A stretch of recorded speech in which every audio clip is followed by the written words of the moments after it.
means is you gotta want it so bad. And if you're that fast, you can't stay grounded. You have to get your wings and fly.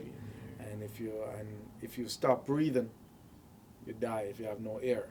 And most memorable sports, like the best actions in memorable sports, is something happening in the air. The ball catching, diving on the ice, get that puck, football, airborne, golf, the ball has to travel. So many great things happen in the air. So I'm like, we got it. Air blast off, take it to another level. You get your wings to fly. He hasn't got his wings yet. Right now he's trying to move like a Porsche. But next year we'll have him move like a Bugatti. And then in year 3 he gets his wing to fly. There you go. There you go. Good evening, everybody, and welcome back to Love the North podcast. My name is Michael Richardson. I'm a local author of The Fall from Grace and my new book, Rain, Rain, Go Away. Tonight I have a very special guest I'm rather excited to talk about. Let me take you back to a warm Saturday night in Atlanta, Georgia in the summer of '96. My guest tonight, along with Glenroy Gilbert, Bruny Surin, and Donovan Bailey, after replacing an injured teammate Carlton Chambers for the finals of the 4x100 relay at the Olympic Games. Robert Esmie brought home the gold for all of us here. Let me welcome him here tonight. Thank you for joining me. Thank you for having me. This is very exciting. Love the North, baby. You know how we do it every time. If you ain't from the North, the Rock, you ain't got no talent. You got to be from the foundation. That's right. All foundation is always built on a solid rock. Love the North. Except if you're in the air, you're also the founder of Air Blastoff. That's correct. I realize you can't always be on the rock. So you got to lift the wings and fly and experience different things around the world. So yes, we add the air to the Air Blastoff for athletes in training.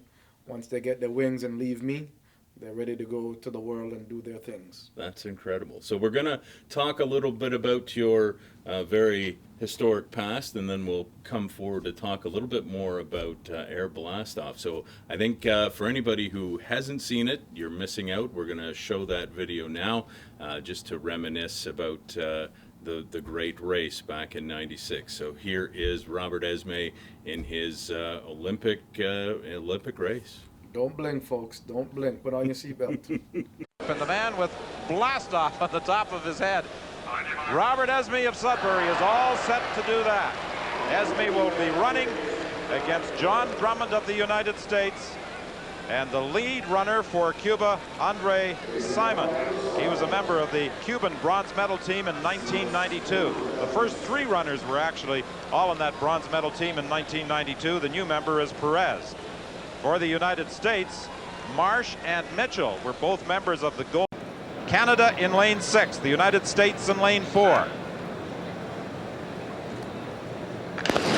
And they're off, and it's up to Robert Esmie to run the bend and make the clean exchange to Glenroy Gilbert, and he came flying out of the blocks. He did blast off. There goes Gilbert down the back straight.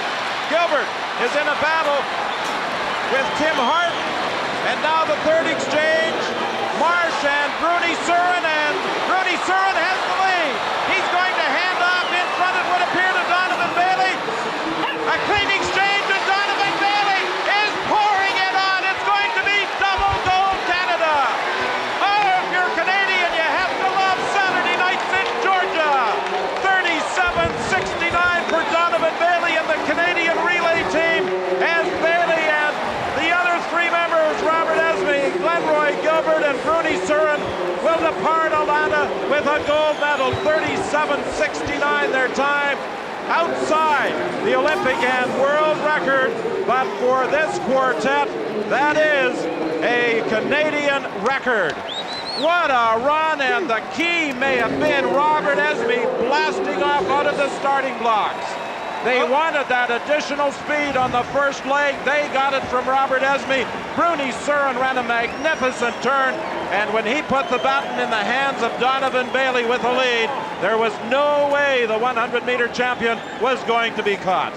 Let's take a look at a replay as we isolate our cameras on the Canadian team. What a start for Robert Esmie. Esmie was absolutely wonderful. He did everything right. He was psyched up. He kept Drummond at bay, and Drummond knew it. I think Drummond started seizing up about here. Esmie says hand. There's the hand. What a great change there. Absolutely fantastic. Glenroy Gilbert blitzed that back straight the same way that they did in the women's when the Americans won it. And now you can see the bend here, really. Surin was away then. It was won by this stage. The hand goes back, no troubles this time. And he took it 2 yards up and gained another 4. Double goal for Canada in the sprints in the 1 and the 4x4. Wonderful performance. Well, Canada came to the Olympic Games looking for gold from Donovan Bailey and perhaps a gold from the sprint relay team. 2 gold medals a week apart for Donovan Bailey, and as I said earlier, Saturday nights in Georgia, you gotta love it.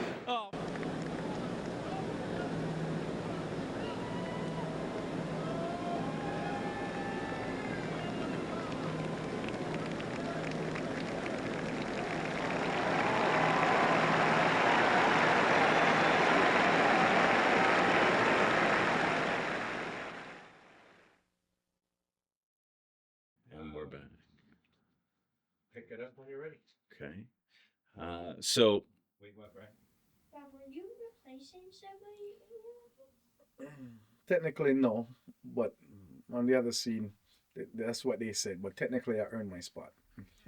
he did suffer an injury, right? I hear that after the whole math, but technically, we picked the rules, the 4 fastest at the championships, like the Olympic Games, will run the relay spots. So at the trials, he beat me, but we all ran standard, and I was coming out. I was nursing an injury, so after the trials, the rule says you have 3 to 4 weeks to re-rank to see who runs the order.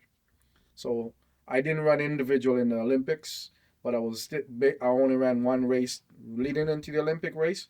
That puts me 4th in the country. So I earned it. And then they were trying to play politics and remove me from the whole team. Oh, God. But I believe in God and higher powers, and I let them do their thing up top and then let things fall apart. And then that's when I step in. And then they make it appeared that a person was injured, replaced, but Ron McLean, all these guys, they knew what was happening because I educate them before all that stuff was happening. And then pressure started building. Did you, was the finals your first appearance in the Olympics? Correct. Okay, so because I had read that shit, I didn't realize. Yeah. There's a lot of politics in the box. Oh yeah, and I'm happy quite a few of them got fired, but they got fired late. Do you want me to redo that intro? No, that's fine. That's you fine. sure? Yeah, we've moved on. Okay. Yeah. Because I don't want to make it sound like you weren't. No. You didn't deserve to be there. Oh, no, I don't that's mean fine. that by any stretch of the imagination. No, that's fine. So we'll pick it back up. Yeah. So, hell of a race. Great performance. I remember watching that live as a kid, standing on my couch, I think, screaming, waving my arms in the air. That was a hell of a win. Tell us your thoughts, your experience on that. Was it all highs? Was it all fantastic, or were there obstacles and other unnecessary things in the background? Yeah, well, leading into the Olympics, I was coming off some injuries, and we know at the trials we had to get top 2 to be guaranteed the 100-meter.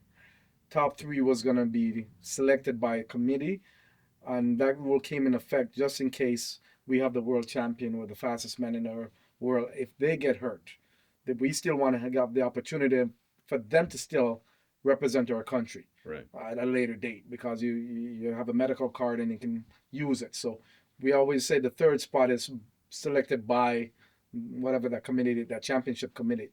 So I didn't get top 3 at the trials. I got 5th. So it kept the dream alive of me wanting an Olympic gold medal as a child. So when I crossed the line at 5th, I was like, yes. I didn't get my top 3, but I got top 6, which puts you part of the relay squad. Okay. So with the rules in place, it allows me now to go in and re-race, to be re-ranked amongst the top 4 to get a 4x1 spot as a starter. And then top 6, you still be part of the team. So I was able to run a meet in one meet before the Olympic Games started. I won that one. All the finalists in the 100 meter at the Olympics didn't run in that meet, but I was able to rank number 1 going in. Donovan came, won the gold medal, world record. He ranked number 1. Bruny got second with 10-1 or 10-0. He ranked number 2. I'm sitting in third. And then Glenroy ran the 200.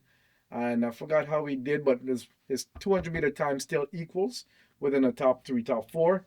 And Carlton ran the 100, didn't do too hot. And the 200, he didn't do so well. And then that now puts me on paper the top 4 fastest. So I'm expecting to be able to run. So things comes in where the coach says, if you go to the opening ceremonies, you can't run. Right? I'm like, well, everybody else is going. I'm like, no, I'm talking to you specifically. So I missed the opening ceremony because of that, because I'm expecting to run, right? Which is 10 days later. Wow. So from that, after the opening ceremonies came, he says to me, you're not running. I had a little bit of stress because my mom flying into Atlanta. And my mom and Sudbury and everybody expecting their baby to perform. Right. So anyway, luckily I'm spiritually sound and calm, but knowing my mother's about to land on American soil wasn't sitting well because she comes with a lot of fire. I'm talking rain can't out my mama, just like your book. That's awesome. Right. So she came in and the stress, and I'm watching the first round of the relays, and I'm sitting on the side knowing I earned my spot. And they ran the first round, and everything that I predicted was happening. And the coach like, how did you know that? Because I said, I know speed and I understand speed. The second round comes in and things are starting to fall apart. And he's like, what do you know that I don't know? I said, I know you're dead in the finals. And at that time, Bruny, Glenroy says, well, you know what? I don't want to run without Robert. We won the world championship leading in here with him. And if we don't have him, we don't have a chance. And I guess they called an emergency meeting. And they vote, and we already know what the vote's going to go. 2 don't vote, the rest vote. Yeah, right. So at that moment, I was really going to get upset and do all kinds of stuff. But because I'm a calm, spiritual person at that time, I said to, thank God for the opportunity, because now I get to show where I'm from, and I get to recreate what I want this Olympic to be. I'm not going to allow others to determine what I can do and what I can't do. So now the opportunity presents itself. I'm prepared now, and I'm healthy, and the weather is hot, and I run in hot weather because I'm like a Ferrari. I am ready to perform, and I'm going to start designing what that looks like during the Olympics. And coming in the day of the Olympics, we got a car accident. I'm like, look like they want to derail us. I look up to the sky and say, God, you see what they're trying to do to us? They're trying to get us late because they know I'm ready to perform. Right? So we finally got a police escort, got to the stadium. Wow. The night before, there was a bomb went off. Right? So a lot of things that were happening behind the scene, but I always say, who God bless, no man curse. Right? And I was calm, cool, collective, had a game plan, had a haircut designed. I want to take, when they say people get 15 seconds of fame, I'm like, that's 15 seconds. I understand math. I understand writing with a pencil. I understand writing with a chalk. You can erase all of that. So I said, I'm going to erase all of that. I'm going to make 15 seconds turn into a good 15 minutes or a half an hour. There were some things that was happening that allows me to get longer than 15 minutes. I remember walking into the warm-up track, and I heard my mother. Now she's in the place, and Robert! And I'm like, oh my God. I'm like wondering how she got into the warm-up track without only officials. You have to have accreditation to get it. But not my mama. My mama come up in there doing her mama thing. I want you to go up there and I want you to kick their ass and everything. And I'm like, Mom, shh. Because I have the American team there and you don't want to fuel them up. Right? So anyway, I'm like, go back in the stadium. So now, we prayed, and I know what was missing from the relay. And sometimes in life, sometimes we don't get what we want, but sometimes it allows, or certain things happen to you, allow you to step back. Sometimes it could be injuries. Sometimes it could be I'm benching you on the on the bench and different things. And I was able to look from a different lens of what's causing us not to be performing at that level. And I realized we're missing fun, because I'm a fun guy, right? And I saw in their eyes and their attitude was all business. What deal? All kinds of stuff was happening, and we're missing the ethnic of child play fun. So I said, okay, I need to really be able to bring that back. And then I'm looking at it and I'm like, we're not the fastest team on the paper, right? But I feel like we want 93, we got a bronze. 94, we're number one in the world. 95, we're number one in the world. I'm like, yes, I don't care if the U.S. soil. I'm Jamaican, and that means any track we step on, it's my track, right? And I remember the American guy, John Drummond, he's faster than I am on paper. But mentally, I know I'm stronger than him and can control narratives. So, and I said, I did it last year. I can do it on American soil. So I designed the haircut blast off. It was the ugliest haircut I've ever seen in my life, but it got the point across. And I told Peter Thompson, one of the greatest photographers in Canada, what I was going to do to take a picture. I told Ron McLean what I was going to do, and I sort of set the scene, what I want to happen when I walk through the stadium. And then knowing that I have close to 5 billion people going to be watching. I'm in every living room. I know girls in Subway be watching. I got extra muscle, baby oil on to make me look bigger on TV. I shave the legs, shake. Oh yeah. All the tricks. I learned all the trick to make you look bigger on TV, right? Because I'm a little small guy. Girls are bigger than me in track and field, right? And I'm like, I have to pair the illusion like I'm bigger than I am. Larger than life. Yeah, back then I'm 142 pounds. Wow. But when I flex my muscle and I look 170, 180, when the muscles are waking up, right? Nice. So I said, okay, now, I took my hat off from the bad haircut, and John Drummond, he saw it. And I walked by him because the night before, Arnold Schwarzenegger gave a shirt. We watched the movie Eraser. Right, and I got one of the shirt on the back. It says, "Relax, you've been erased." The big movie, guys, blockbuster movie '96, right? Remember. So I walked out and I walked by him, and all of a sudden, he read the back of my shirt and says, "Relax, you've been been erased." I clenched my fist and said, "Yes, I got him. Got his balls ready to smack." Right? Oh yeah, I was ready to bust that for him. So now knowing that, I got his mindset off what he needs to be. I'm like, okay, he's good. Then I went to each one of the guys on my team and I showed them the haircut, and they're laughing. A couple slapped me on the side of the head. "You're a clown, you're an idiot." I said, that's fine. But by seeing that smile and that fun and those laughing and legs up in the air, I said, perfect. Now I've got the joy that I was seeing that was missing. I've got John Drummond's mental piece. So now I need to go in and I need to captivate the crowd, and we need to blast off, right? Start to finish. Blast is to start something, off is to finish it. And now I need to get the crowd involved. So I remember walking into the stadium and I can hear 60,000 people losing their mind. And Peter Thompson came and he took a photo. I said, "Thanks, Peter." All of a sudden, the camera now comes in and said, "What is this on this kid's head?" Right? And all of a sudden, I'm on both jumbo screen. Nice. And the camera starts zooming in and focus. And I heard the whole stadium stop and started reading. Relay, as I go around my head, blast off. I'm like, thank you, Lord, it's over. It's time for me to win. Right? Now, I've captivated crowds. I've captivated every living room. And I'm sure they're wondering what the heck's on this kid's head. So now I know I've captivated what I want now. Now it's to execute it. So for me, I also realize the value of the baton. The value of the baton is 12 inches. Usually if I hold it, I take up 3. If I be able to give the person, the outgoing runner, the baton with 3 in his hand, 3 plus 3 equals 6. And if I said it was 12, how many inches remaining from 6? 6.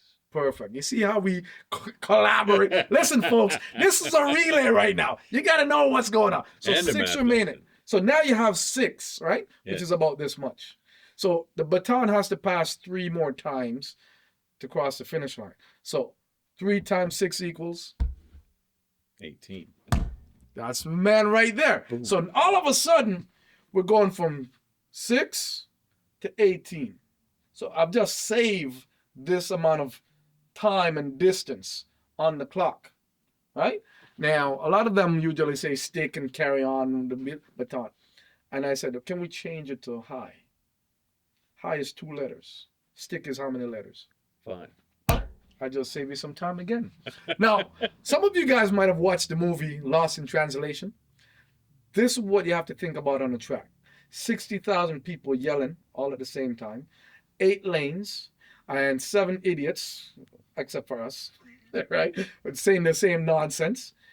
The translation of information is going to get lost. So if you say stick real loud, go stick. Stick. Say high. High. Which one's easier in the diaphragm? High. Right? It's 2 letters. It takes less time for that to translate out of your mouth to hit the next person. So I'm saving 3 letters each time. So I'm saving some time with the word and the stuff before it translate over there. So all these things I'm thinking about, right? Yes, I'm a fun guy, whatever, but I'm a very strategic person. You know, I am like a lion. I don't like tattoos, so I named my son a lion, right? It must be strategic, plan out, and execute when it needs to execute. Preserve your energy. So when I walk, my son walk, I'm like, hurry up. Could you really hurry up? Take our time. But when it's time to explode, oh yeah, we're saving up for that one explosion, right? So it's the same concept. So now knowing that, the next piece I needed to change was the starting. So when a gun fires, what do you hear? A loud crack. Yeah. But when a gun really fires, the first action is the click. That goes before the sound. The sound is the reaction to the click. Right. So I have to make sure my ears become a satellite. Better than Elon Musk satellites. So when I hear the gun start clicking, I started moving. It appears that I may false start, but legally I've not false started because the gun fired. They're just reacting to the sound. I'm already gone with the gun. Not only that, I know I'm not one of the fastest, but if I can react to that, I'm going to be leading the pack. Mm-hmm. Now, I notice you have a beautiful water bottle. Let me see your water bottle for a second. Just so you understand how I think. So on this water bottle, would you say the top is circular around? Yes. Similar to a 400-meter track almost, right? Yeah. So now if you give me your pad there, right? So here's the concept. In every circle, there's an opposite or a straightaway. So if you go like this, there's a straightaway. So if you go like this, right? Mm-hmm. You see a straightaway right there. Yeah. Right? So there you go, folks. There's a straightaway. So if you keep turning it, you're always in a straightaway. So the philosophy is the quickest way to your destination is a straight line. So I have to attack those corners like a straightaway each time. And if I do that, I'm saving time. Right? Time is money, man. I'm here to run fast and make money. I'm like a real estate agent. I'm here to tear up everything and invest. So if I'm able to do that, high, shorten it up, place the stick in the right hand, the right time, and I'm only want to do it one time. We don't want to do all these other things. We're going to be fantastic. The last piece that we needed to correct and change was our exchange passing. So most people, when they're doing relays, the hands are down, right? Like this. Right. And then they put the baton in here. That's American style. How many times have they lost against us? A lot of times, right? So I'm like, but you don't run like this. You run like this, and your elbows are up high. So why don't we just extend it and place it out?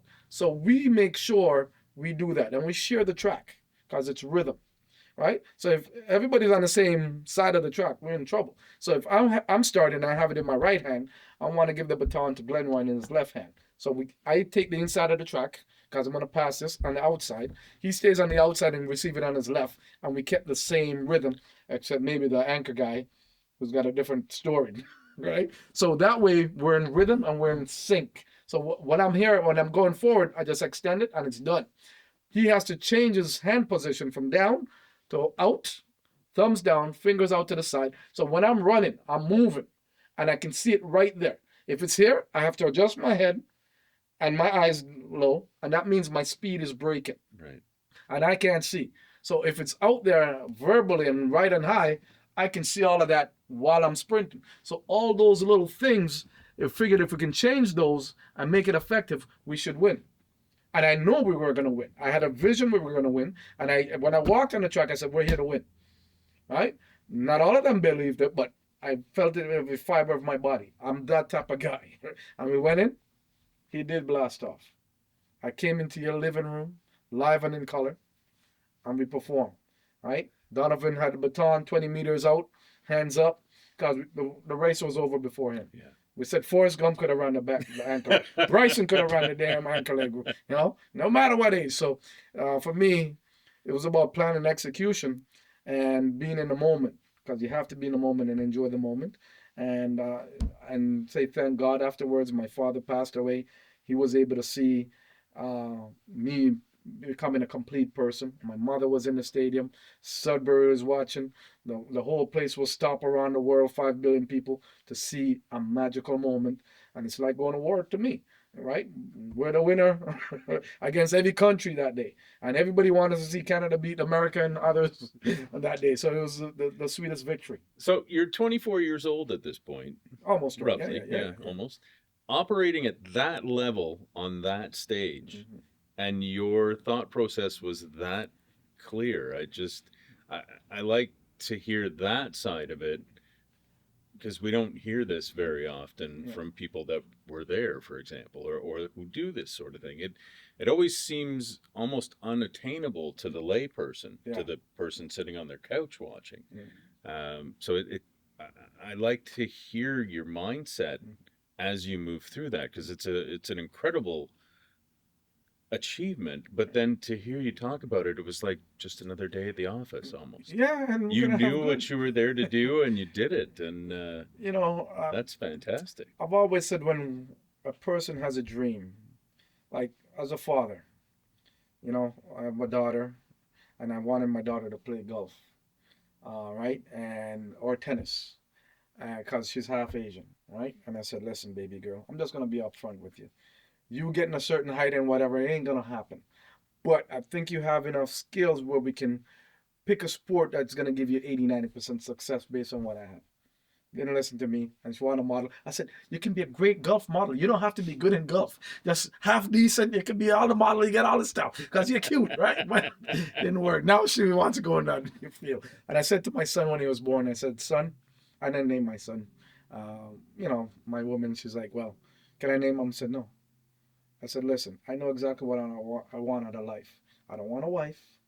I want to be a father, and I want to be a hands-on father. I have a specific dream, and this is what I require going forward. You either say no, or you're going to find another man. I'm just letting you know. Here's my 10 deals that is unbreakable. Give me yours, and I'll tell you yes, no, and I tell her a whole bunch of no. And I said, her parents said, are you crazy? Leave this guy, he's nuts, right? But at the end of the day, I said, I always know what I want out of life. And if you want to go here, you'll be well taken care of. But if you don't, I'm happy to move. I love me. I can live with me. And I'm very comfortable in my own skin. So just to let you know. So when my son came in, I said, I'm going to name him. And I'm going to name him Lion. My mother lost it. They lost it. I'm like, listen, it got nothing to do with you. I said, I make visions and plans. And I said, God is going to bless me with a boy because I train too many females and their headaches half the time. So he's going to bless me with a boy. So when he came in, I said, my mom wanted a biblical name. I'm like, okay, his name is Nehemiah, his first name. His middle name is Lion. Because I said one day, the dream was for him to beat Tiger Woods and break every one of his records, because I love Tiger. And I love his mindset, right? But my son may never want to be a golfer. So when he's born, I said, and talked to him and everything. I said, son, I've chosen 5 sports. Soccer, or European football, tennis, golf, baseball, and you can use track as a cross training. You don't have to follow his daddy's footstep. I'm okay with that. But you're gonna use that to balance all the piece. The boy come to me as of late and tell me he wants to be an NBA player. Oh no. I said, son, you know your mother's half Asian, right? Yeah, your mother's Asian, right? And how tall is she? And I said, your father's not that tall, but daddy got some attributes. So those 5 sports I picked for you is gonna make you a superstar. It give you 80% chance of success. And you can play till you're whatever, and you're gonna be rich. Daddy, I want basketball. I'm like, why did I put a basketball in his hand as a baby? So anyway, you did it yourself. his name is Lion, and I said, you know what? When I look at the global piece, I said you could be a prime minister, you could be a president, a union, whatever. When you have Lion in your name, marketing-wise, public-wise, the Lion roar, the Lion raise, it captivates. And as he gets older, it become one of his most favorite name by globally. And Lion is his name? That's an awesome name. I'm like, how do you spell it? Just like the lion, right? And as a child, when people piss him off, "Rawr," oh yeah, he roars and stuff. And I said, that's gonna be part of your DNA. So if you want to play basketball, I will support you. But you need to do all the pieces to be one of the best, right? He practiced about 2 hours almost every day. Oh wow. He'd go by himself. His new goal is he wants to break the high school world record for the most 3 in a game. And right now he's shooting NBA 3. I think he's like 8 in a row now. Good guy. Right? And now he's getting cocky. Or sorry, I'll take that back because media used to call me cocky. He's confident. Yes. And the difference between cocky and confidence is cocky, you're not consistent, you haven't put the work in, you get lucky. Confidence is when you put the work in and you know what you're doing. So now what he does, he'll shoot and just walk away. Swish. That's confidence of the work he's putting in. Now he's going in grade 7. Right now they're telling me he's at a grade 9 level of basketball. I have a couple private schools in the U.S. already looking to recruit him for grade 9. And the question if I'm going to send him is another story. Wow. All right. But I have to make sure he's prepared off the track and learning, like this year, to learn how to cook, cleaning his room. He's doing the lawn. He's learning those Responsibilities. Responsibilities. He fold his laundry. He's learning how to separate his clothes and all that stuff. So I'm teaching him to be versatile as a human being. Just because he's a man, he must know how to do everything a woman can do, and he must know how to do everything a man can do. That's how I was brought up. I must have no weaknesses in the areas, and I want to make sure he has that if he's going to remove from my touches right now. Now, if I could segue in, is that part of the air blast-off system? That's a great question. So now we develop the air blast off because I want to be able to teach Olympic style. So I'm not necessarily a coach. I am your teacher. I have a passion to take the information and allow them to see a different picture and think outside of the box. So within my group, I want all athletes to understand I wanted to learn to be an athlete first. And you can specialize in sprinting, hockey, soccer, whatever. If you have the athleticism, it makes it easier for you to be a high-level athlete and transition in different sports. Agility, speed, quickness, they're all different components of speed. And if you have quickness, fast, agility, flexibility, mindset, and you have speed, that means you have all the components. With those in place, you can eventually become one of the best within 4 to 6 years, because I've done it in 6. So I know it can be done in 4 to 6. I've taken athletes and make them in 4 and make an Olympic team in 4 years. So I know the formula, right? So within there, we also understand education is the key to success. So within the group of fundamentals, I always start at age 5 because they have to learn how to run, jump, throws, and do the different muscle groups. And it gives me an opportunity in a selfish way to mold them properly and make them, by the time they reach high school, they should be dominant.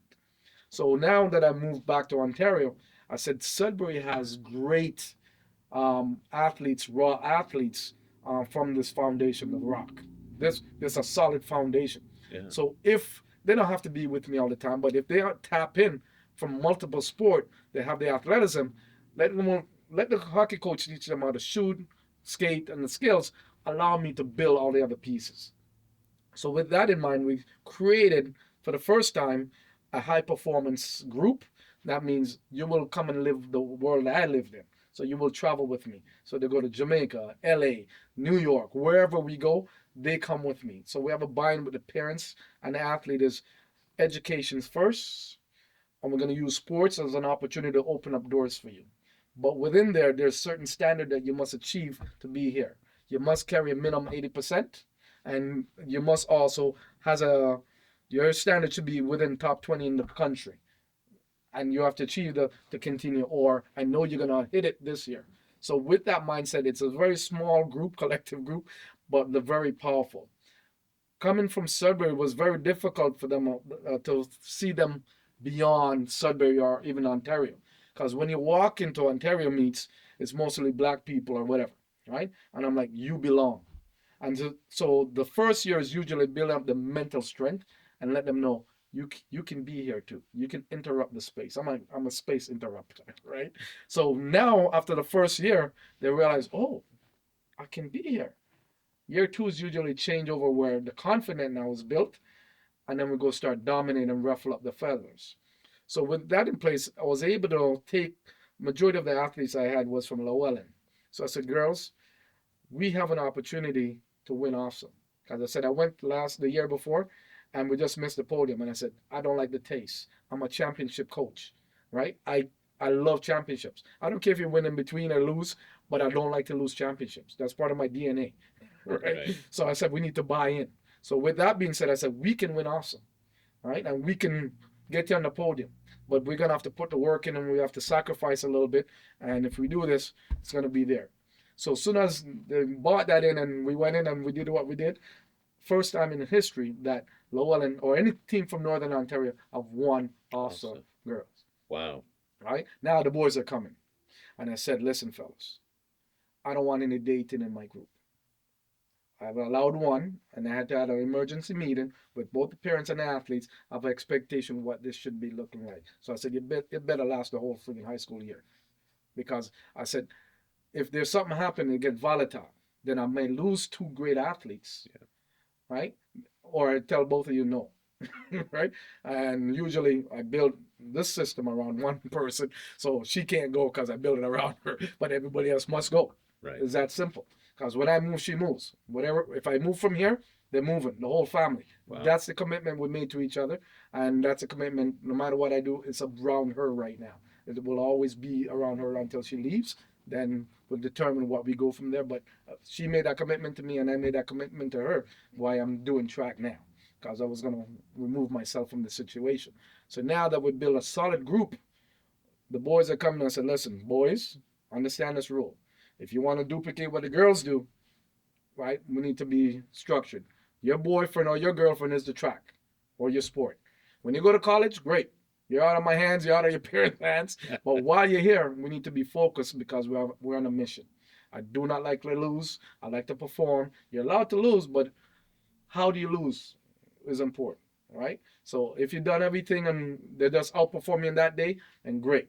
It is what it is, as long as you perform. But at the end of the day, we're preparing for podium status. We're preparing you for scholarship. And it looks really bright. And majority of the athletes, I guarantee you, doctors, surgeons, they carry over 90%. Wow. And a lot of the universities, when I move and what I do for the athletes, they're always checking in on see what we do. The engagement is important. The communication with the coach is important. The socialization is important. And how they react with the parents is important. So with those in play, and what I do for these athletes, no other club does globally. I was going to say, I've never heard of anything like that. Like when we do camps in Jamaica, Vegas, different areas. Even now, September, we start our season in September. September, we have a workshop. So in the workshop, we have 6 guest speakers coming in. And it's important that we set the tone of what the year looks like. Parents, athletes is invited. Coming with some plays soccer, some plays flag football, different things. I want the hockey schedule. I want the other sports schedule because sometimes they're 2 sport athletes. I want the parents involved. And when we come in, this is the year. What do we want? Okay, this is what track looks like. This is where hockey's finished the finals.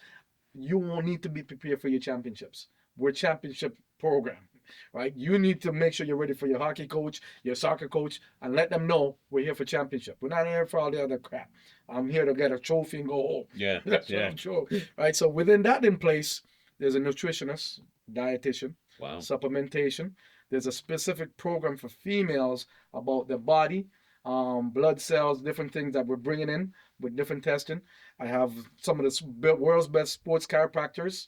We're going to do a trip down to Toronto where I need them to go to the lab, get the body scan and all the things to realign them. Like a Formula One, we're going to rip them apart, and then over the season, we're going to start putting them back together. We have massage therapists on hand. We have all different pieces going through that workshop. Now we start tapping in throughout the year. So it's important that they know their resources around them nonstop. What about funding for something like that? A lot of it, parents will pay.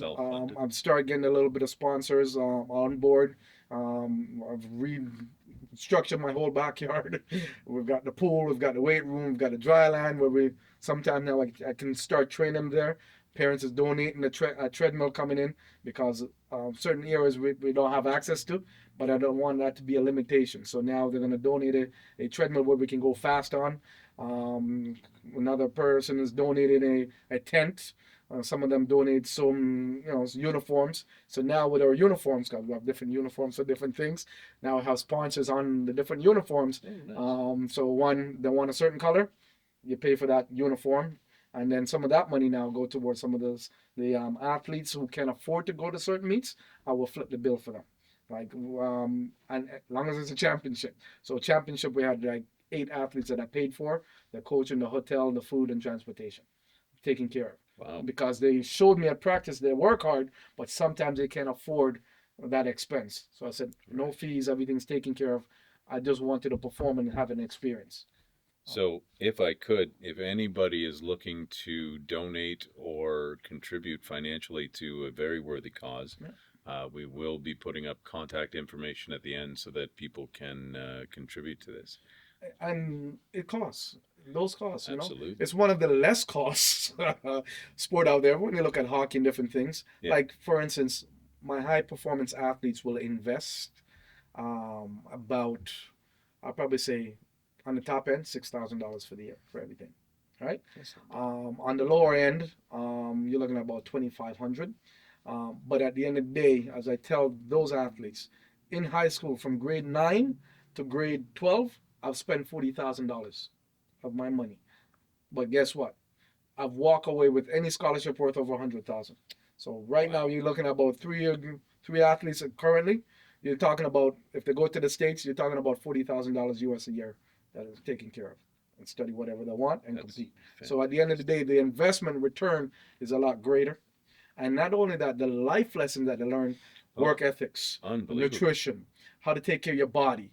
How to take care of your mind. Yeah, a healthy body, a healthy mind gives you greater return in your classroom of recovery and learning, right? And we challenge them. They can't go on a massage table without talking specific anatomy body part. I guarantee you, out of the 10 people in that group, 4 of them will be surgeons. I guarantee you. Wow. 3 or 2 will be doctors. I guarantee you, right? Entrepreneur, robotics, engineer. Within that group, those are the levels that they will be going into, and those are the scholarship they're going for. And those are not cheap scholarship. That right? is absolutely So, incredible. and it's not everybody want to get in there. They have to earn into that group because it's so advanced and so high tech that one bad apple can ruin my entire piece of there. So they have to know the requirements and expectations to get in. The younger kids want to get in, and there's only certain colors allowed to wear in that though. So everybody want to wear that color. Yeah. So it allows growth within the group of elevating. Like these guys, Bryson, they have their own color. I was at age Jamaican colors because that's why I came in. And then there's a fire for those that they're moving to the fire stuff. And then they want to move into the elite. They wear different colors. They got different outfits. We're almost like a fashion show that attract me. They're like, what are those guys wearing now? Like another outfit. Yes, guy, just like DJ Khaled. God did, and another one. Right? Oh, yeah. And they are some of the most fierce athletes that people are scared when they show up. And they're like, oh, God, here we got some Sudbury. They all got nicknames. So word is getting around. Oh, yeah, nationally. They've all got nicknames. And I tell them, and when we do workshop, you must come up with a nickname that signify you. That is now your superhero name, right? When you walk on there, your glasses on, and we need a sponsor, Oakley's or something, because all these girls wear Oakley's. They all get the nails done before meets, so we need nail salon sponsors, nail done, hair done, the whole 9 yards, right? When they walk on there and they go, visors on, they're locked in. Yeah. They know we mean business, and they're like one of them is Goldilocks, gold hair, long, right, like a model. So when she walks on there, the camera slow mo, Goldilocks is here. Is she gonna drop the shoes on them today? Boom! It's over, right? And that's how we do it. So all the younger kids, they're starting to develop their brand, and not only that, I teach them. I said, when you walk into a room, a scholarship, and they ask you, what is the difference? Why should I bring you versus that person? Well, first of all, I am the Goldilocks, and Goldilocks is a star. Goldilocks is here to win. Goldilocks is very bright and educated. Goldilocks at this, and I like fashion. And I've got a great personality that everybody wants to be around. So you sell your brand, and they have to do presentation under a minute. Whoever wins that brand gets a prize. Wow. Oh yeah. Because you have to also learn motivational speaking. You have to learn to present in front of your peers, and this is part of life. You have to learn to do all that stuff, right? I throw them in interviews. They have to be able to articulate, share, break it down, simplify it if need to be. All of them is going to have to learn to be an assistant coach, because they have to be able to mentor these other young kids. And if they want to go sports as a part-time later on, it's there for them. But you can utilize all of this outside of track and field. Absolutely. Right? I utilize this for business. I'm a motivational speaker. I do store openings, seminars, opening act. I'm the big show. I do all aspects, and I want them to use this system that I've created and build their own system. It's a template for on the track, off the track, ambassador. You are an ambassador. Well, it's a template for success by the sounds of it. Period. Any athletes I've given a resume or in the business industry, they automatically get hired. So now I think I told them, any referral I give going forward, there's a 10% charge going for the rest of your life. Right? Because it carries a lot of weight, and you guarantee that I'm backing you and my name is on it. They're going to say, this is the, yeah. And they will carry that with them for the rest of their lives. Yeah.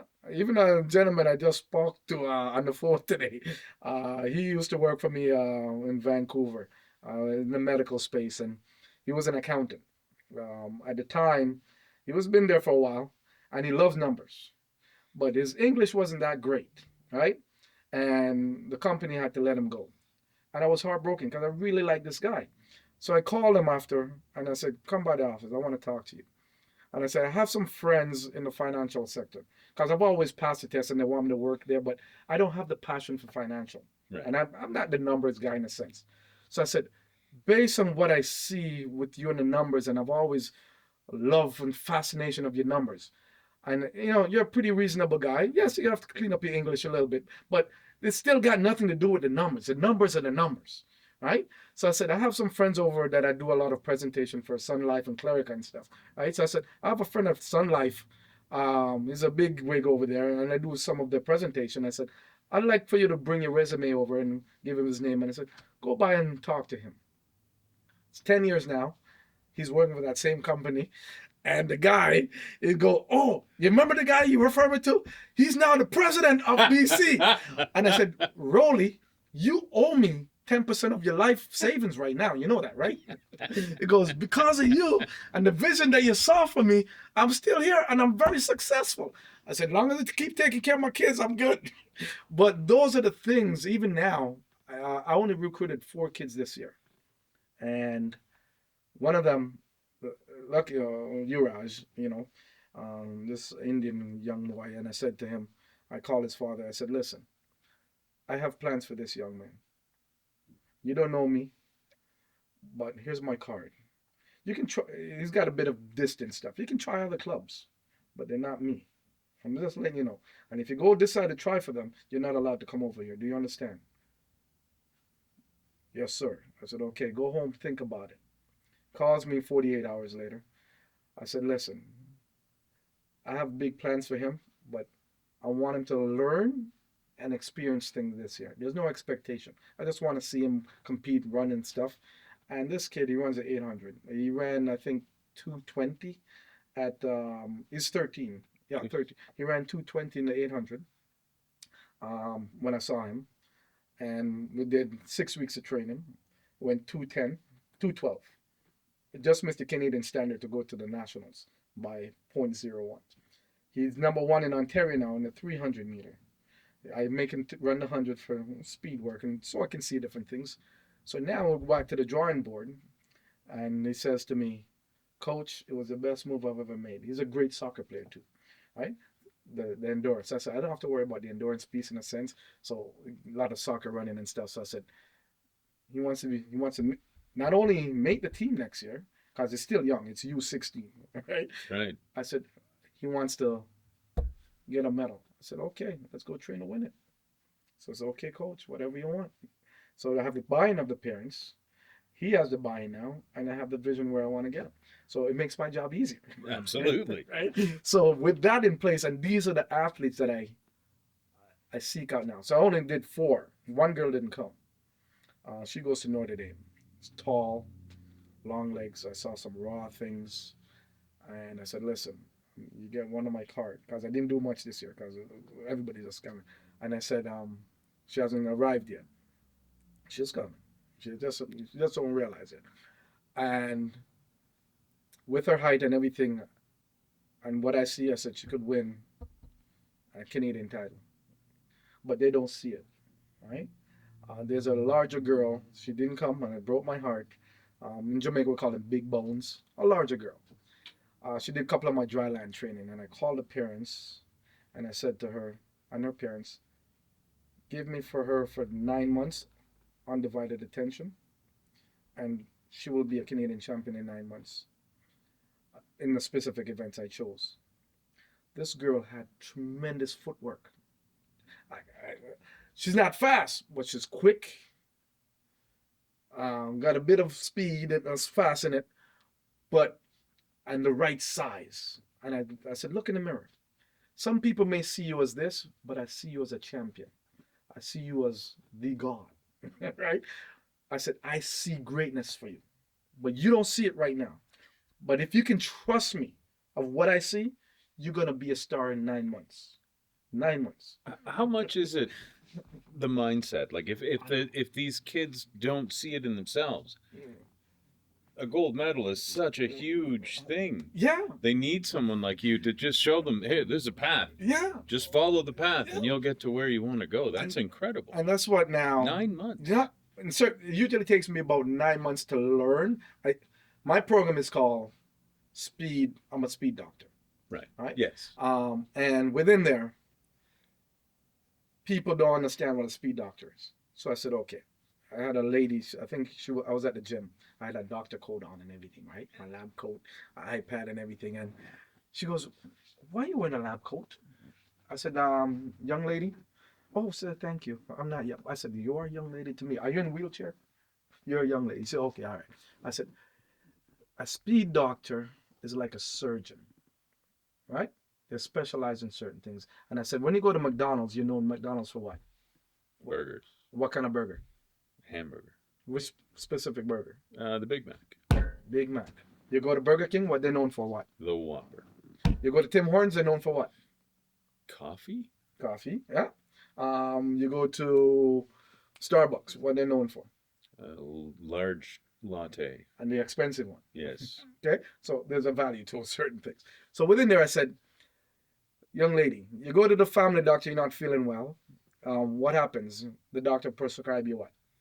Some pills. Okay, it didn't work. So you're upset now. You go back to the doctor. What did the doctor say? We'll have to send you to a specialist. Or prescribe you more More drugs. pills, yeah. That may not work. Yeah.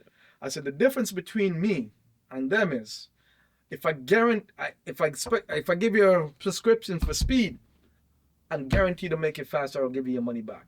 He said, really? It doesn't matter the age? I said, it doesn't matter the age, it doesn't matter the sport. I am a speed doctor and I guarantee you, if I don't make it faster, you get your money back. I said, does your family doctor guarantee you to make it better? No. No. Does that trainer over there guarantee to make it better? No. She goes, can I join up your program? I said, absolutely. Right? So within there, I may not have the degree, but I have the knowledge and expertise because I choose not to go down that path. You definitely do. But my life skill and my life experience is phenomenal. I'm in the medical space. When I got hired, um, I never knew anything about anatomy. In school, I wasn't great at school. I'm going to be honest. Anything that ends with ology, woo, I'm gone. You got the wrong language. But monkey see, monkey do, I got that baby down. I'm copy and paste guy to these kids today, right? So within there, I never worked for some big companies. For Zani, I've been a head guy there for how many years? Medical company, I've been a big boss over there for revamp the entire company. Wow. Right? So I use my track formula, and when I get hired, because anatomy that day when I went into an interview, I got 4 out of 10 because you have to do a test. I have anatomy. It's a medical company. I got 4 out of 10. They looked at each other, the CEO and everybody, and said, "Are you sure this guy? You want to bring this guy in?" And my boss at the time is, "Yeah, you know what he did over at Sport Check in Fozani? Made him $68 million last year." And I said, "You sure you want this guy?" So I said, "Listen, guys, I'm busy. I'm either going to move back to Ontario in the next 10 days or we have a deal in place." Right? So I said, I came back the next morning and I had to redo the test. I got 5 out of 10. They're like, "Really?" I said, "Listen, what you must understand is this is not my language.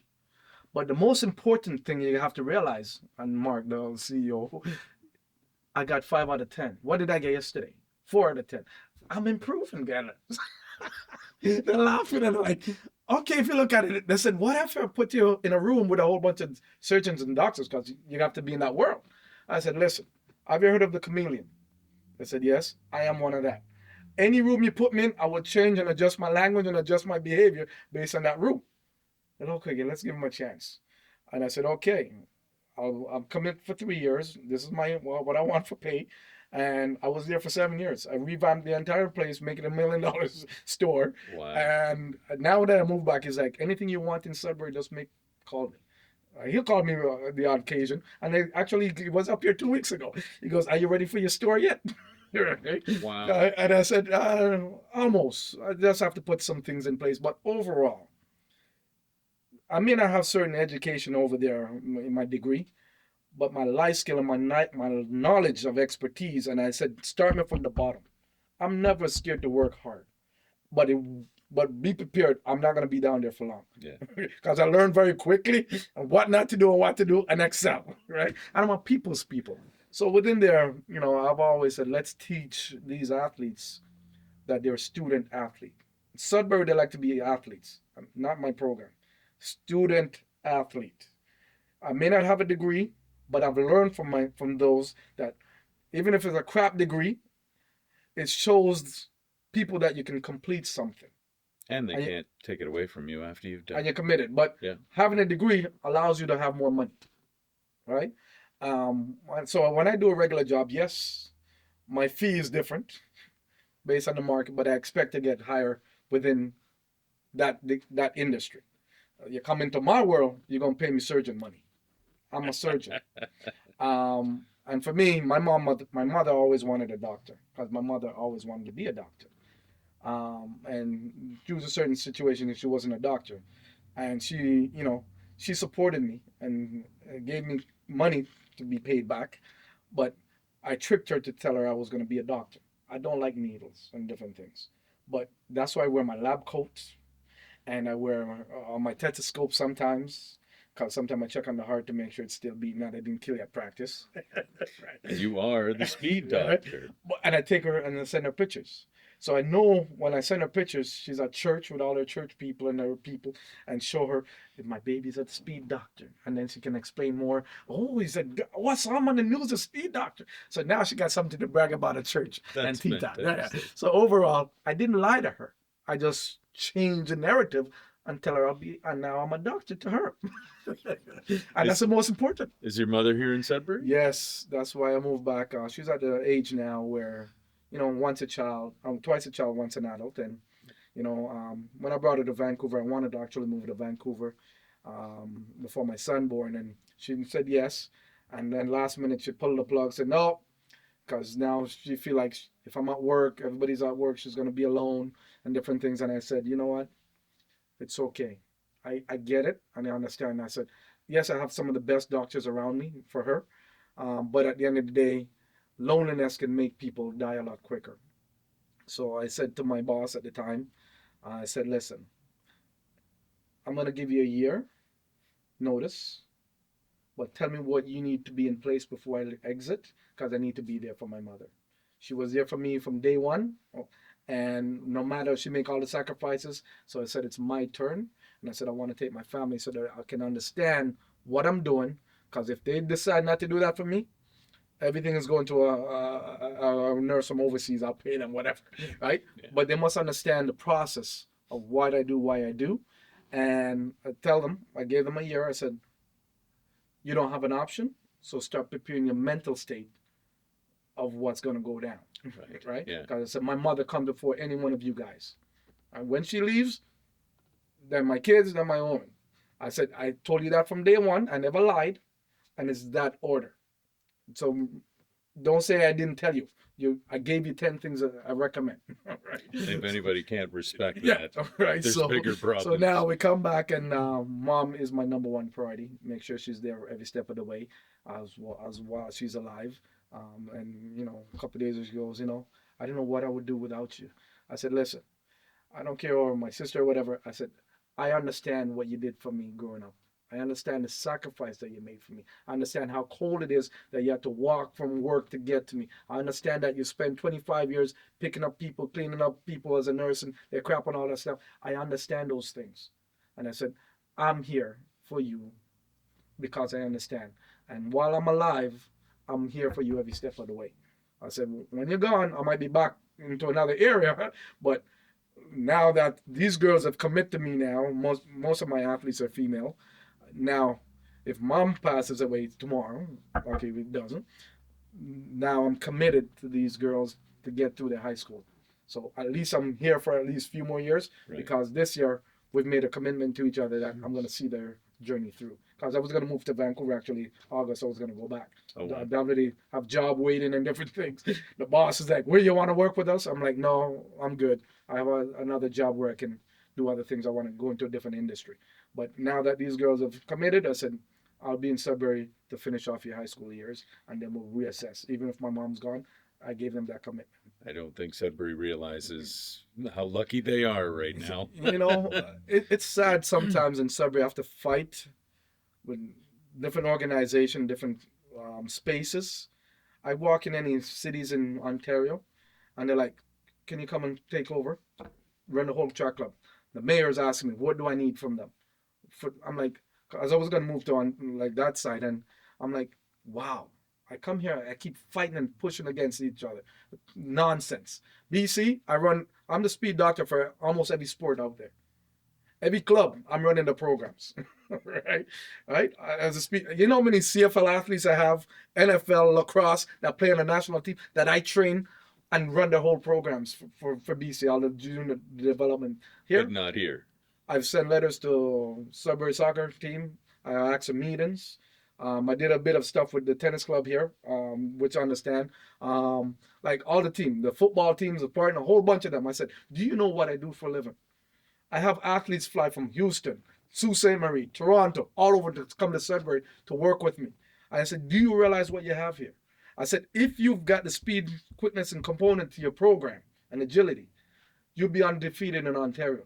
Any one of my teams, they're all champions in the province or nationally. Every one of them that I've worked with. But you have button heads over here for nonsense. I'm like, so that's why now I said, you know what? I know my value. So I'm only going to deal with people who come and seek me and understand where they want to go. And that's it. So I'm in a comfortable space now with the small athletes, and I love it, where I can concentrate and add more time.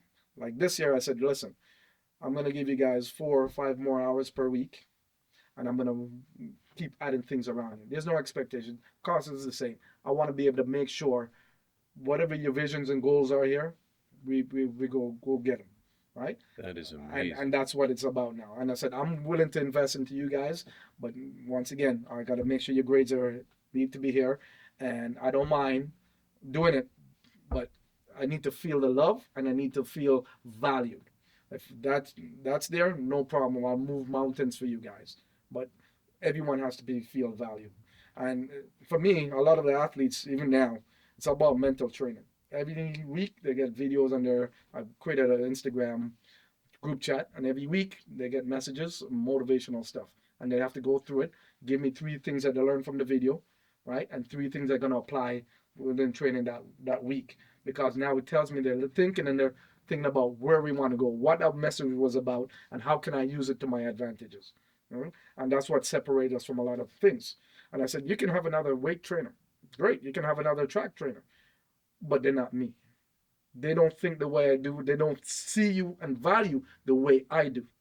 Because now you become one of my child. And I want the best for my child. I want you to be better than I am. And most people, they don't want them to be better than them unless it's their parents. That's right. That's right. Right? I said, now that's the value in the relationship that we have. And if you get invited into my home, and I don't have a big house, I don't care about the house, you come into my home, to me, it's a home. When I cook and we eat, I'm cooking with love. That's for you. Because now we value each other and we're going to grow together. So we have an investment in each other. All my kids are spoiled. All my athletes are spoiled. And they spoil me too. I ain't going to lie. But they're spoiled and I love spoiling them. Right? It doesn't have to be Christmas for us to spoil each other. Like now, it's raining out. They're in the pool. I make sure the pool was 80 degrees for them. We're doing some heavy training. But I'm also thinking of the recovery.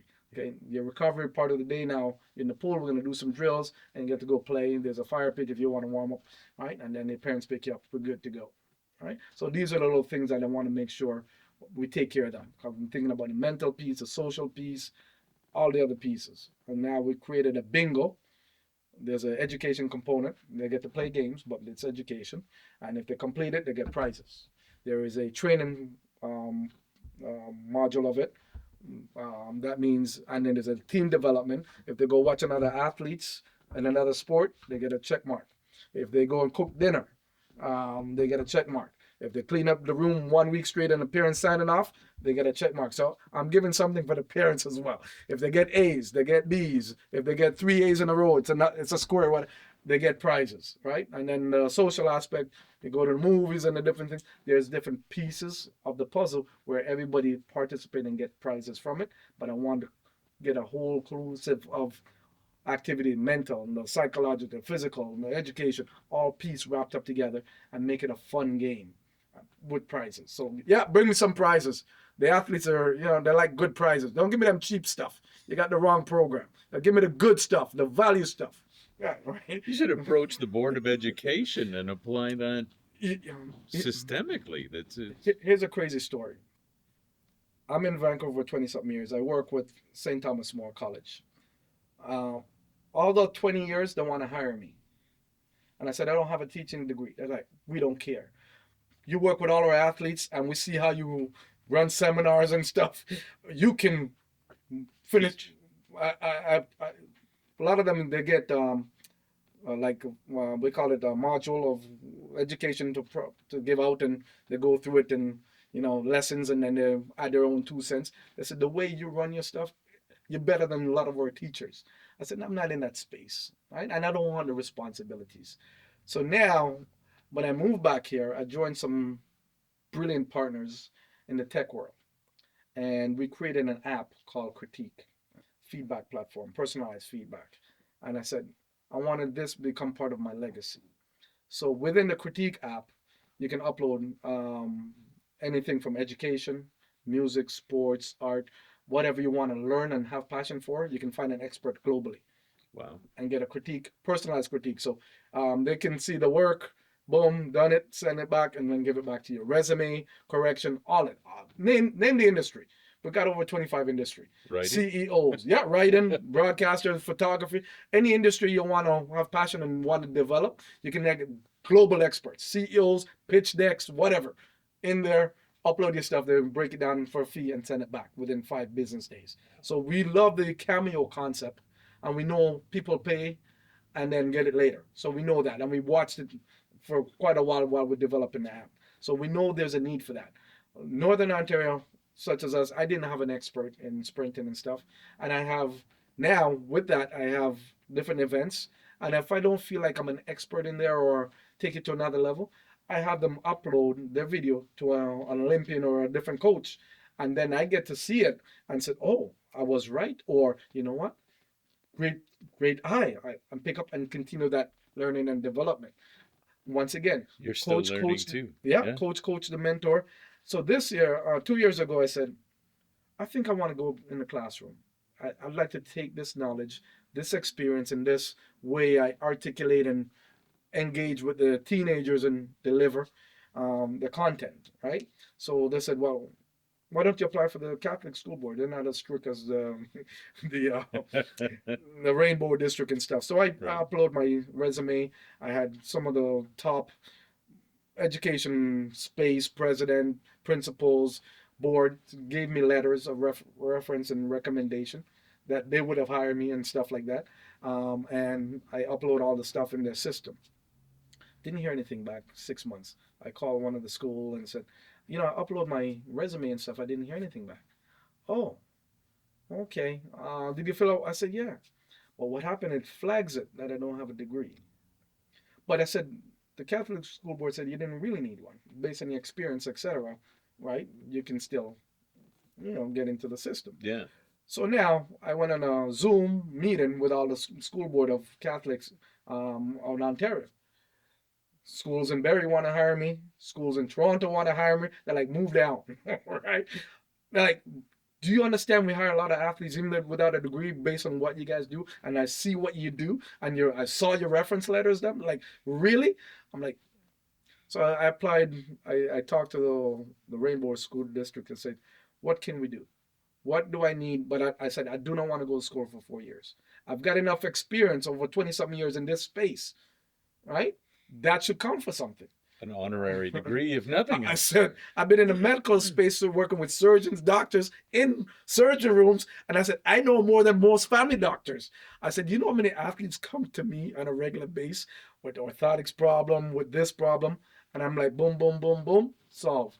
And I called Vancouver and like, can you send me some of this? Send me some of this. And constantly I'm getting a shipment in and I said, and I videotape and I said, give this to your chiropodist or podiatrist and different things and show them what I did and it solved your problem. And even a couple of them I said, you know, let me try to say if I get in a job with one of them because I love job. I usually have 2 jobs that I work every year, right? And I'm like, none of them won't hire me or you're overqualified. I'm like, do you understand I can, without a degree, I can do all of this without signing a doctor's note? Do you understand how much time I spend in a surgery? I have over 20,000 medical hours in that field, right? I run workshops for doctors. They have to get credited and points per year. I run those workshops for those surgeons and those doctors. But in Sudbury, that's not good enough. No. But in Vancouver, I have a job waiting for me anytime I want to go back to Vancouver. Well, we'll come around. We'll come around eventually. Now, that's why, you know, I said, you know what? It's probably happened for a reason that I'm having difficulty getting a job here. Maybe I should start running my own companies in here. Because once again, I talked to a couple people in the U.S. And they're like, we'll back you if you want to have your own stores, right? I have great relationship within the industry and in the mining and different things. And at the end of the day, you know, I said, you know what? Maybe that's what I need is to be the boss as usual, right? And then hire the right people around because I'm great at people management skills, you know, and go that direction. And I'm really feeling comfortable. That's probably where I'm going to go over the next year. Because now that I'm committed to these athletes for at least another 3 years, I need to get another roots and foundation. And I love people, is to maybe go there and set up my own medical companies and rehabilitation. Because, you know, I've always said if I run for prime minister one day, my 7 causes or 10 causes, elderlies, they're top of my list. Veterans, they're top of my list. Kids, they're top of my list, right? And giving back, right? Because at the end of the day, we know we're going to get old. So what system do we have in place for them? And right now, I look in Northern Ontario, we don't have much. People get strokes, given different things. There's no proper facility where they can do a one-stop shop rehabilitation, take care of them, and make sure they're on the way properly. right? And that's why I'm very popular in BC, because when the doctors and the surgeons send over a patient, every person who comes gets at least an hour of my time or my staff time and go through what does this mean and explain. And once again, I'm not great at anatomy, but guess what? We have technology. On my iPad, I have everything that I can think of anatomy apps where I go in, pinch, zoom, and I show, remember this here in the note? This is what he's talking about. Now they're seeing it visually. And I said, with this, I can't guarantee you to make 100% better, but I guarantee you I can improve it. This is what we're going to do for you. And I'm showing them, right? And it may take, you might see immediate or you might see 4 weeks, but now you have a relationship with me and you can call me anytime, come in anytime, no appointment, and we're going to make sure you're taken care of. And that is why I'm the most popular in DC, right? Because I think about them, and I always, when they come in, I think, if they were my mother, how would I want her to be taken care of? Absolutely. And I have to say to the medical staff in Sudbury, thank you. They take very good care of my mother. Oh, you're Mrs. Esmie? She's a celebrity in that hospital, right? But a lot of my clients are also doctors and stuff. But at the end of the day, they take great care of her. A grocery store, whatever, I just hear the love that they pour in her, and then I hear it. So I have a major love for those people. But there's also some old heads that need to clear the pathway for success. But those people, thank you for taking care of my mother for all these years, and when I'm not here, and the friends and stuff, that makes my heart swell with love and get that blood pumping through. And the rest, just go get a hug from somebody. If only it were that simple. But yeah, lots of information, my friend. Absolutely, and very, very good information. I really appreciate you sharing all that with us tonight. I think we've only just scratched the surface here. Yeah. And I think if you're up to it, I'd love to have you back in 3 to 6 months, and we can check back in. We'll maybe get you to bring some of your athletes in. Well, we that's can the meet thing. them. See, you're advanced, because that's where I was going. Because, I'm here, but the real work is behind the scene, and I would love for them to come and share their story. Each one of them is so unique, from Bryson or the young ones all the way through, and they have so much great future. As long as I'm guiding it, as a parent, coach, respect aspect of it, I will always want the best for them on and off the field. And I feel like there must be ambassadors within the community. There's other things I will always improve and get back. And I'm never scared to get feedback. Like yearly, I ask parents for feedback, how I can improve. I ask the athletes, how can I improve? Because I always feel like if I know enough, then I start being an idiot. But if I allow myself to continue to learn and grow each year, it makes me better, and it makes me better for them. And I will always challenge them to be better for them, be better for the community, and be better for the family, because they're representing so many things, and they have to understand that you're a student, you're a brother, you're a daughter, you're whatever, you're grandkids, you're a Sudburian, you're Ontario. There's bigger, and then you have different cultures. There's so many things that you're representing, that your name must be everything. Your word must be everything, right? They'll tell you, I'm rarely ever late. It was very rare. I said, this is my white side talking here now. My Jamaican is laid back, but it's my white side talking, late, punctual, boom, boom, right? I've been, once again, know your audience, know your environment, and that's why I'm a chameleon. I must adjust. I'm in a room with doctors. I do doctor talks. I'm in a room with a bunch of idiots. We're going to be idiot talk, right? But it won't reach social media. That's right. God willing. Yeah. No, we don't do cameras. Old school thinking. You need to take a while before it reaches the press. But yes, but other than that, I think this is the first year now I'm really enjoying Sudbury since I've been back, because of these athletes. Because, as I said, I came back from my mother. And now I'm having a reason to stay more longer than my mother. My daughter didn't care for it, so she's gone back to Vancouver, living her best life. But overall, I'm starting to find a place of comfort where I'm feeling comfortable back into the city. I thought it was not gonna lie, I thought it was gonna be a quick transition, right? Boom, boom, job, all of these things.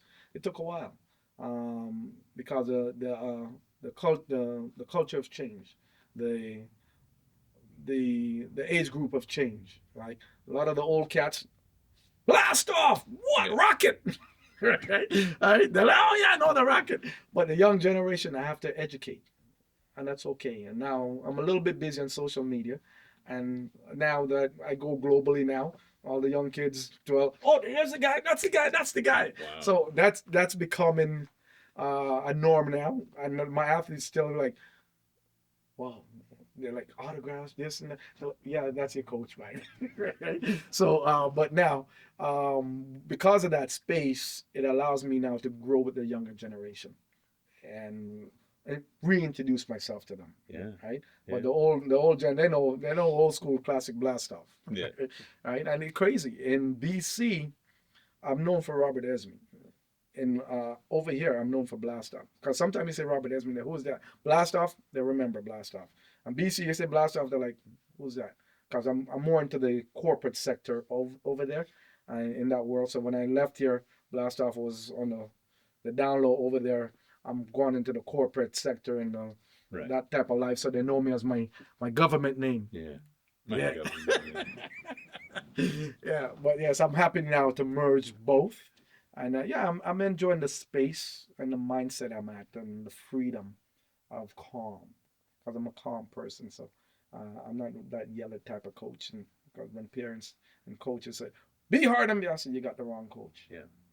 It's not good for my heart, right? I'm a peaceful guy. I'm a fun guy, energies guy. Once you start playing with that peace, that's why I don't work for too many people either. Then we have a problem, right? And I'll get paying big dollars for someone else, and I said no. And I go to job interview, and I interview them, and they're like, "We're doing an interview." I said, "Listen, you don't know what kind of person you have in front of you here. You might be interviewing me, but I'm interviewing you because this is a relationship.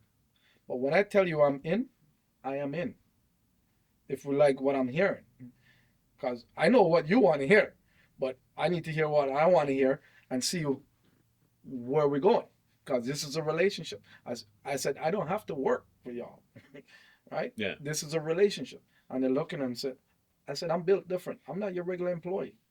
And if I do decide to go there, and most people that sign a contract, right? I said, I need 72 hours. They're like, what? I said, I require 72 hours. By law, you need 48 hours. They're like, huh? I said, once again, I'm going to go through this. I'm going to see where I benefit, because I know contracts are written for corporate. Yes. And I will see where I want this to change, and I'll get back to you. And they're like looking at me. Right? And then I go through, and I don't have a lawyer, but I understand the law language. Growing up, I had a lawyer, belated Marciano Oliver. He taught me a lot of stuff about law. I wrote my first contract with Nike in grade 11. So I have to understand that piece of legislation of laws. And I have better contracts than a lot of athletes, better than I am on the track, because I understand the language of law and understand my value. I'm not just an athlete. I'm a motivational speaker. I'm a people's people. I'm a brand. So I understand all that. So all this stuff don't applies to me. So I go in and I'm reading and I'm like, nope. So no. Because one thing about the fine print is they love to use a word, therefore, and within, and now. And so they give you something, and then therefore, I'm going to take it away from you. And this, so yeah. I just said, listen, I'm going to simplify things for you guys, because you're not going to catch me with all these stuff, right? And then I'm like, nope. I said, I think I'm happy with this. And they're like, you cross half the things out. I said, yes, because it was written for you guys. I'm the employee. There was nothing written for me to protect me. They're like, oh, nobody's ever done this. I said, well, I'm not nobody, right? So if you want us to go forward and you require it because you said you want to make X amount of money, and I'm telling you, I'm going to make it for you. If not, you can fire me. That's your out. Performance. Okay, and sign here, boom. So now if they come in and try to fire me, I say, I think you better go back and read what you And then once a year, if I'm working there, I go and I said, I want a copy of my file. Like, what? I said, I want a copy of my file. By law, I can get a copy of my file. And no, I'm not coming back. I'm sitting here and go get a copy and come back here. Because I want to see what's written about me each year. Oh, yeah. You can learn a lot from that. Yeah, I don't play around, man. I don't play around. That's awesome. And they come back and I'm like, okay, good, I'm good to go. All right? And I know when I'm going to get my raise and all that stuff. And at the end of the day, some people scared to get a raise. Know your value. I'm telling you, I make companies millions of dollars. So I require a percentage of what I'm making. I don't want this little bonus that you have over there. I want my work that I put in. I want a proper where I feel I am valued at. And if not, this I walk away anytime. I walk away from Royal Bank, 2000 and something. I made them how many millions of dollars? I closed all of the major deals up. Wow. Right? And then I came back in and I said, listen, well, we'll give you 20 grand of increase. I said, I don't care about your 20 grand. Give it to one of your staff. I said, I closed a lot of your major deals. This is what I want, or I walk. And they're like, well, I said, you've got less than 2 hours before I leave here. So I said, okay, you know what? I'll make the decision. I'm out. And they're like, what? You're leaving? I'm like, yeah, I'm out. I said, because I tell you, I know how much I make for you, and I know I can make more on a salary than all of this. I said, I know what I closed. I know how much I made you. So if you don't value me for that, I'm out.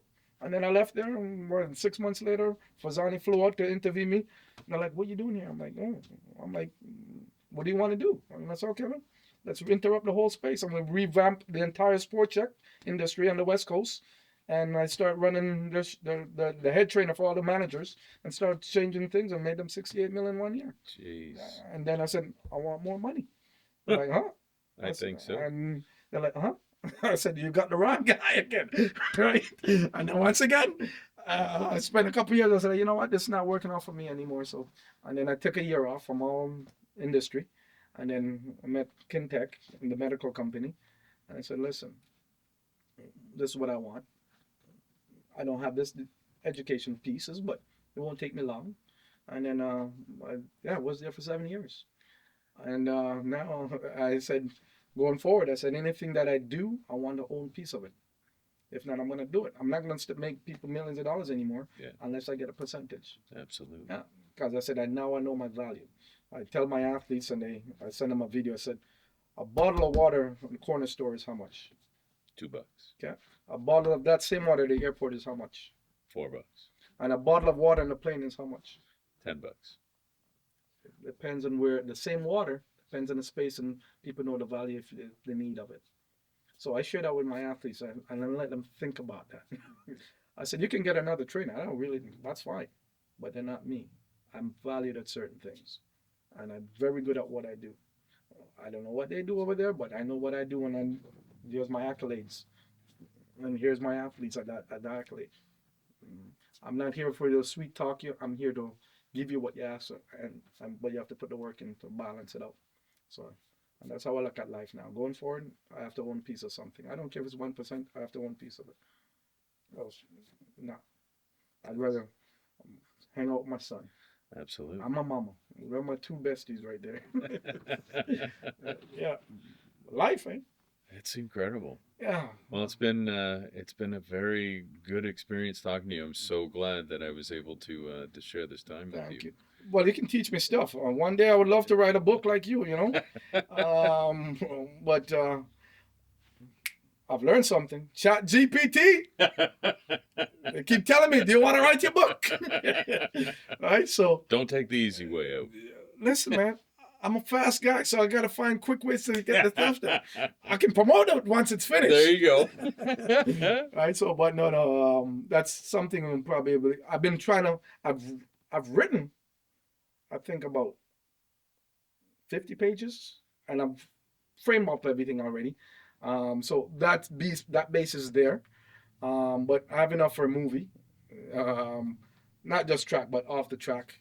I've went through quite a bit of different life-altering changes of different things in my life, but I have about 2 books in there and a few series that like I mentioned, one of the guys that was shooting one of my video one time. He works for CBC, doing different movies and shows, and he was hearing one of my story, and he's like, "Guy, that's a bestseller. I want to shoot that one." I said, "I know." And I said, I have pictures, videos, and everything through the process. It's crazy. I said, listen, man, while things were happening, I'm thinking in my mind, I'm living in a movie. So I had to record a lot of the stuff as possible for me to remember as well for details and content. Mm-hmm. Yeah, but yeah, one day there will be a movie and I'm talking with shake up stuff, blockbusters, right? But one day, I don't feel like it's the day yet. That's right. But that day will come. Like now, I'm in the teaching space. Teachers, we need to change some of the rules and formula, because you're gonna have someone who graduate college as a first year PE teacher won't have the knowledge and expertise I have. So, the society tells you you need experience. You have experience, but don't hire because a degree. It doesn't matter what degree. It could be it. Oh, you have a degree? It could be crap degree.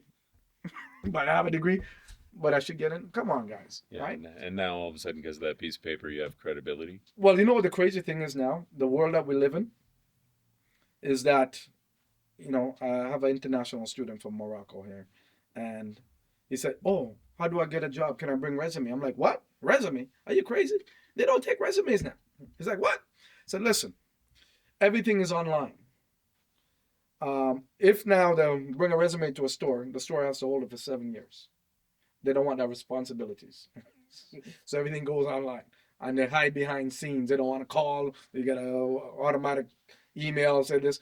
I said, a lot of these guys have gone soft. I said, every person I hire, I just try to pronounce your name, and I've never once go through the resume. Right? I said, I want to sit down and I want to face-to-face. And I'm going to ask some questions. And they'll give you a template, because I do all my hiring and stuff. They give you a template, what they should ask. I'm going to throw that crap out. Uh-huh. And I've said, listen, even kids, when I'm hiring kids for certain things, I said, one of the questions I asked them, I said, when's the last time you ever tell a lie? And I'm going to listen very careful. I said, okay. Are you sure? And give me detail. And I don't know if they're lying. And then the second thing is I ask, describe your room for me. Huh? Describe your room. What it looks like. Okay? And they tell me. And I said, all right. I said, will you get my back no matter what? Yes. So I said, if I ask you to work late and you don't have some previous, are you going to work late? Yeah. I said, okay. I've said before I finalize this, I'm going to make one call. Hello? Are you home? Yes. Could you go into your child's room and describe it for me, please? Uh-huh. Uh-huh. That will determine if I hire you or not. Because one, you just lied to me. Or two, you're messy. And I said, I don't do a lot of paperwork. So I got to make sure all the pieces, all my weaknesses is taken care of, and my strength. My job is to make you better than you are. My job is to make sure you're getting promoted and everything. I will fight for you and make sure you learn everything that you need to do to be successful. I will empower you. But for that, this relationship have to start out where I can trust you. And if your room is where it said it is, you're good. Because I know you keep the place clean and organized, and I know you got my back. So let's go to work. And I hire. And that's it. I don't even care about the resume. And everyone I've hired, I've all moved on to success. Wow. Everyone. Because my job on the job is to empower them and make them better than they are. Literally. I work at the Source. I've started managing the Source. I lost 6 employees within 4 months. They said to me, they blame me. I said, why? Because you forced me to be better and want my dreams. I said, of course. They have to I give them book summaries, because I hate reading. I dislike reading. So I give them book summaries, which is 10, 15 minutes of reading. And each week, they have to give me the same thing. 3 things they learn, how they're going to apply it to their life, and how they're going to apply it to the job. And I'm forcing them to think on how to be better. I'm forcing them to think about the big picture, how to deal with customers, because I always have the #1 customer service globally, all the time. Because you have to understand what's going on. You have to be able to give options. And within that option, they will make the decision. Do not force people to whatever. Give them the options. Let them be comfortable and make that money, because they were going to spend the money only to people they trust. And they believe that will help them. I said, so don't ever worry about the money. The money will always be there. Make sure you take care of them. Pretend they're your mother, your grandmother, and how you want them, other people to treat them. And I said, if you do that, I guarantee you'll be successful. So some of them, I know what their dreams and visions are, and I start empowering them. And then they'll finally realize, why am I here? Right? If you want to be in sales, great. I will make sure you'll get promoted to be head office. which that has happened, right? If you want to be in other areas, I will make sure you realize your true potential. And then once I made the decision, it's time to go, I said, always give me 3 weeks to hire, and you're going to help to train them so you can exit. And every time, and I'm good. So I don't mind that turnover, but there's a system for that turnover because I want them to be better than who they are or what they're capable of. Right? If it's retail they want, great. I'm going to make you an award, getting all the awards, getting all the bonuses in the company. But they must understand my system, why I'm successful in that field, and why I make people millions of dollars is people first, care about people. Don't forget about your pocket. That will always be there. Yeah. Always. Right? And knowing that, I always hit my numbers because I'm empowering my people to be better than who they are. Right? And I don't worry about when head office meetings, budget. Like, I don't care about your budget. That's corporate stuff. It got nothing to do with me. Absolutely. I have my own budget I don't want to achieve and my own visions for them. Right. Within those, that number's always there. I never worry about those numbers. And they're like, why are you so always calm in meetings? I'm like, hey, y'all complaining and talking and crap. You know, if my manager ever called me, carrying on, I'm like, listen, man, you need to get off my phone because you're draining my energy and spirit. So if you want to fire me, why you got to go with the word fire? Because I said, I know what I can do. So stop stressing me. Have a good day. Go talk to your boss. Yeah. Right? Oh, yeah. My guys are like, you talk to the boss like that? I said, listen, man, he's another human being. I said, he hired me for a reason. My end, I'm good. Let him talk to other people. I'm good always on my end. I said, and that's how you do it. I said, you take care of your stuff, and that's not my job. You have a little care and compassion, and the money will follow. It will follow. If you bill it, so will the success. They will come. Yeah, that's if you right. write it, they will read because they're going to read. The question is where are they reading and how are they reading? Yeah. And you too can blast off. Follow your dreams. And remember, it doesn't matter your education and level of reading and all that stuff, but you need to read. And the best place to start, the #1 book right here, from Sudbury, The Rock, Take Care of Each Other. Sudburyans, come and buy this. The #1 read. And when you're done, don't give it to your relatives. Buy them a Christmas gift, a birthday gift, right? And say, share the love. It'll come back around unexpected. Don't expect it back, but it will come back around. #1. Read it. What did it say? Bam. Rain, rain, go away. And in Sudbury, we got a lot of rain, folks. But if you read it, it's going to tell you how you can minimize getting wet and see the sunshine and the rainbow beyond the rain. But you need to read it. Don't play with me now. Thank you for that. Yeah, I'm just telling the truth, man. Some people can't handle the truth, guy. Isn't that the truth? Hey, don't let me talk about the movie right now. Yes, but yeah, man. Oh, we're done now. Oh. Yeah. All right, I just want to thank you from the bottom of my heart. This has been educational and inspirational, and I will sleep better knowing that you are here in Sudbury, and just the love and everything that you bring to everything that you do, by the sounds of it. So thank you for being here tonight. Thank you for sharing with us, and congratulations on all your success. Thank you. And I wish you more.